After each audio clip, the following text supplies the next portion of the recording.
Item ಯಾವುದೇ ಇರಲಿ try ಮಾಡಿ ಆಚಿ ಚಿಕನ್ ಮಸಾಲಾ. ಮುಖ್ಯಮಂತ್ರಿಯಾಗಿ ಡಿಕೆ ಶಿವಕುಮಾರ್ ಪ್ರಮಾಣ ವಚನ ಜೂನ್ 1 ಅಥವಾ ಜೂನ್ 3ನೇ ತಾರೀಕು ಡಿಕೆ ಶಿವಕುಮಾರ್ ಸಿಎಂ ಆಗಿ ಪ್ರಮಾಣ ವಚನವನ್ನ ಸ್ವೀಕಾರ ಮಾಡಬಹುದು ಅಂತ. 5ನೇ ತಾರೀಕು ತುಂಬಾ ದೂರ ಆಗೋಯ್ತು. ಹಾಗಾಗಿ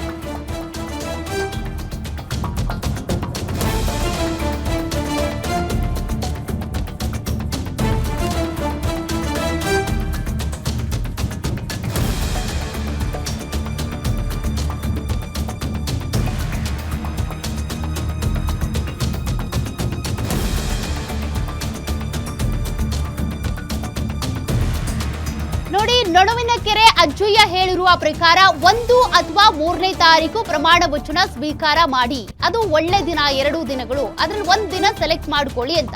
ಹೀಗಾಗಿ ಪ್ರಮಾಣ ವಚನ ಸ್ವೀಕಾರ ಮಾಡೋದಕ್ಕೆ ಅಜ್ಜಯ್ಯ ಸಲಹೆ ಕೊಡ್ತಾ ಇದ್ದಂತೆ ಪ್ರತಿಜ್ಞಾ ವಿಧಿಗೆ ಸಿದ್ಧತೆಯನ್ನ ಮಾಡ್ಕೊಳ್ತಾ ಇದ್ದಾರೆ. ನಾಯಕರ ಲಭ್ಯತೆ ನೋಡಿಕೊಂಡು ದಿನಾಂಕವನ್ನ ಫಿಕ್ಸ್ ಮಾಡಲಾಗುತ್ತೆ. ಪ್ರಮಾಣ ವಚನ ಸಮಾರಂಭಕ್ಕೆ ರಾಹುಲ್ ಗಾಂಧಿ, ಪ್ರಿಯಾಂಕಾ ಗಾಂಧಿಗೂ ಕೂಡ ಆಹ್ವಾನ ಕೊಟ್ಟಿದ್ದಾರೆ. ಇನ್ನು ಕೇರಳ ಸಿಎಂ ಆಗಿರುವಂತ ವಿ.ಡಿ. ಸತೀಶನ್, ತೆಲಂಗಾಣ ಸಿಎಂ ಆಗಿರುವಂತ ರೇವಂತ್ ರೆಡ್ಡಿಗೂ ಆಹ್ವಾನಿಸಿದ್ದಾರೆ. ಅಷ್ಟು ನಾಯಕರ ಟೈಮ್ ನೋಡಿಕೊಂಡು ಸೋಮವಾರ ಅಥವಾ ಬುಧವಾರ ಪ್ರಮಾಣ ವಚನ ಸ್ವೀಕಾರ ಮಾಡಲಿದ್ದಾರೆ.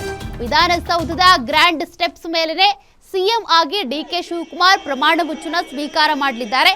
ಈ ಪದಗ್ರಹಣ ಕಾರ್ಯಕ್ರಮಕ್ಕೆ 1ನೇ ತಾರೀಕು ಅಥವಾ 3ನೇ ತಾರೀಕು, ಎರಡರಲ್ಲಿ 1 ದಿನವನ್ನ ಫಿಕ್ಸ್ ಮಾಡಲಾಗುತ್ತೆ.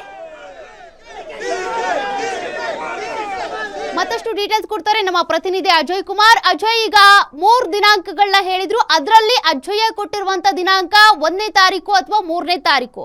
ಯಾವ ದಿನ ಪ್ರಮಾಣ ವಚನವನ್ನ ಡಿಕೆ ಶಿವಕುಮಾರ್ ಸ್ವೀಕಾರ ಮಾಡ್ತಾರೆ? ಸದ್ಯ ಏನೇನ್ ಸಿದ್ಧತೆ ಆಗಿದೆ? ಈಗಾಗಲೇ ರಾಜ್ಯಪಾಲರನ್ನು ಡಿಕೆ ಶಿವಕುಮಾರ್ ಭೇಟಿಯಾಗಿ ಬಂದಿದ್ದಾರೆ. ಮತ್ತೇನ್ ಡೀಟೇಲ್ಸ್ ಇದೆ?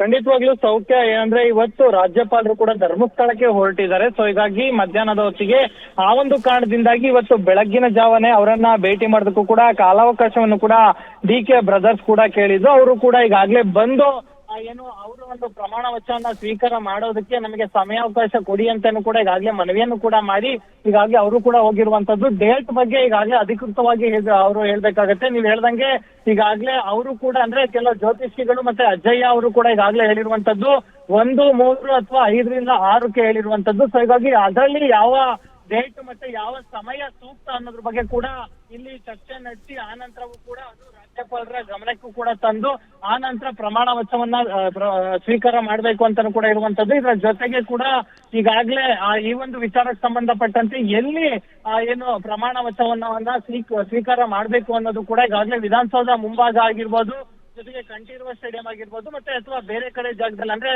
ಸಾವಿರಾರು ಜನರು ಕೂಡ ಬರುವಂತ ನಿರೀಕ್ಷೆ ಇರುವಂತದ್ದು. ಬೇರೆ ಬೇರೆ ಜಿಲ್ಲೆಗಳಿಂದ ಬರುವಂತವ್ರು ಇದ್ದಾರೆ, ಬೇರೆ ಬೇರೆ ರಾಜ್ಯದಿಂದ ಬರುವಂತವ್ರು ಇದ್ದಾರೆ. ಸೊ ಹೀಗಾಗಿ ಆ ಒಂದು ಕಾರಣದಿಂದಾಗಿ ಎಲ್ಲಿ ಮಾಡ್ಬೇಕು ಅನ್ನೋದ್ರ ಬಗ್ಗೆ ಕೂಡ ಇನ್ನು ಕೂಲಂಕುಷವಾದಂತ ಚರ್ಚೆ ಕೂಡ ಆಗ್ತಿರುವಂತದ್ದು. ಇದೆಲ್ಲವಕ್ಕೂ ಕೂಡ ಅವರೇ ಒಂದ್ ರೀತಿ ಅಧಿಕೃತವಾಗಿ ಮಾಹಿತಿಯನ್ನ ಹಂಚ್ಕೊಳ್ಬೇಕಾಗತ್ತೆ.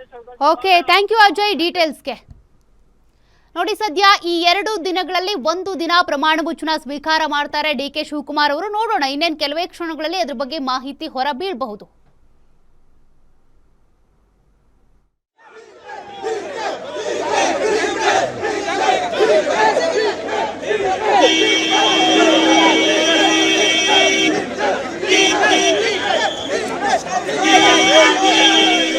ಡಿಕೆ ಶಿವಕುಮಾರ್ ಅವರ ಪ್ರಮಾಣ ವಚನ ಕಾರ್ಯಕ್ರಮಕ್ಕೆ ನಿನ್ನೆ ಅಲ್ಲ ಮೊನ್ನೆಯಿಂದಾನೂ ಕೂಡ ಸಿದ್ಧತೆ ನಡೀತಾ ಇದೆ.